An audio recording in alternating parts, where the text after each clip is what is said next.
Hey guys, welcome back to this week of PJ Never Lose Bets. We have a banger, UFC 246. Looks like it is going to be a good card. Fingers crossed. Hopefully there are no more COVID bullshit. For the co-main event opener, we got Tony Ferguson versus Charles Oliveira. Super excited for that one. The dad versus the son. These boys look identical. Hopefully they have different shorts so we can tell them apart. Followed by Brandon Moreno, the Assassin Baby versus Davison Figueiredo. All right, let's hop right into the picks. Go right to the bottom here. All right, to start us off is the little boy, same age as me, Chase Hooper versus Peter Barrett. This one I'm not going to touch in my parlay. I like Chase Hooper to win. I think he has enough grappling skill to outwork Peter in the clinches and on the ground game, especially. I'm just worried about his recent loss to Alex. He just wasn't able to strike, and then Alex was able to keep him on his feet and just piece Chase Hooper up and end up finishing the fight. So hopefully Chase had enough time to figure out what he was doing, come back strong, either win by submission or decision. I'll go by decision, but leave this out of your parlays. Next up, we have Keisha Torres versus Sam Hughes. This one is a no-brainer. You may look at this, wow, Keisha Torres has, in her last five, she's only won one, but she's fought Jessica Andrade, she's fought Johanna Jędrzejczyk, Weili Zhang, and Rodriguez, and those are some top tier fighters, and she lost to them, and that's fine. Those are three of them were champions, so you can't really get too mad at the tiny tornado for losing those ones. Over here, Sam Hughes, breakout fighter. She hasn't fought much in way of her competitors. Cakewalk for her, but now she's going to fight somebody with some real skill. Tisha Torres by decision, maybe even submission, but I don't think she'll be able to get that done. Just winning on points here. Tisha Torres. All right, we have Billy Quarantello versus Gavin Tucker. This one is going to be a spooky one. Little fun fact about Billy, he is either 2-0 or 3-0 against Canadians. So no, this will make him 3-0, this fight right here, against my fellow Canadian from Halifax, Nova Scotia, Gavin Tucker. I just think Billy Quarantello is one of those all-around fighters, and he's going to be able to strike, grapple, get the better of exchanges, take him down, work the clinch, and be able to win by decision. Gavin Tucker's a great fighter, very spooky fight, but I like Billy Quarantello to win this one.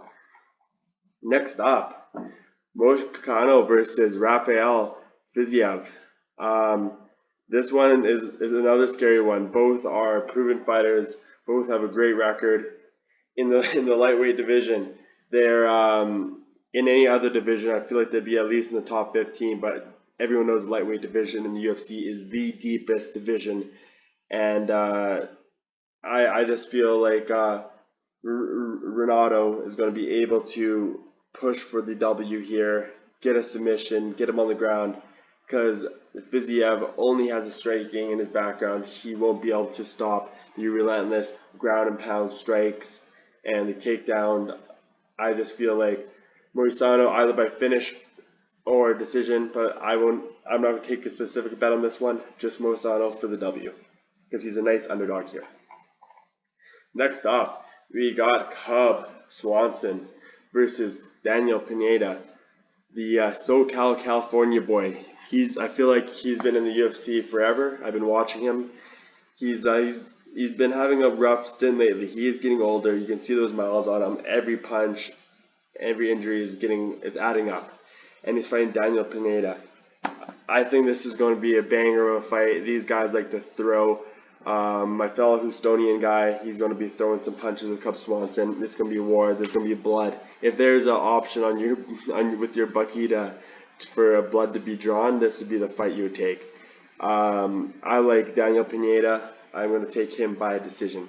It's just going to be, he'll get the better exchanges. He's just that much quicker, has that much more snap to his jabs to injure Cub Swanson. Next up, we got the ex-champion, Junior Dos Santos versus Cyril Gane from France. Unfortunately, I like Gane.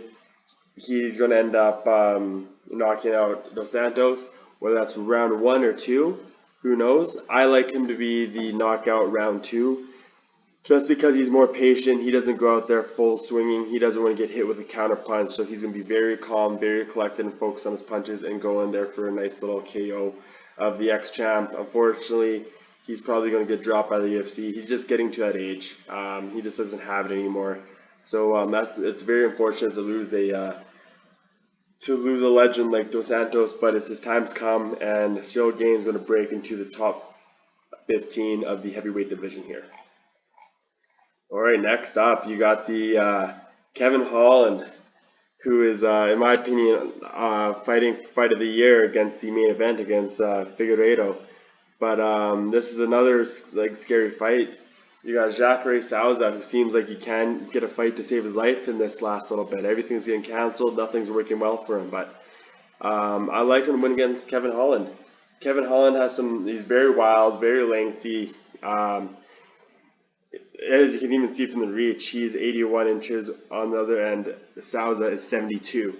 Kevin Holland has some good strikes, great kicks, very wild, very hard to predict what he's going to do. But Jacare Souza does not care. He'll get you on the ground and work you. He is a classic Brazilian Jiu-Jitsu practitioner. He will end your day if he gets you to the ground.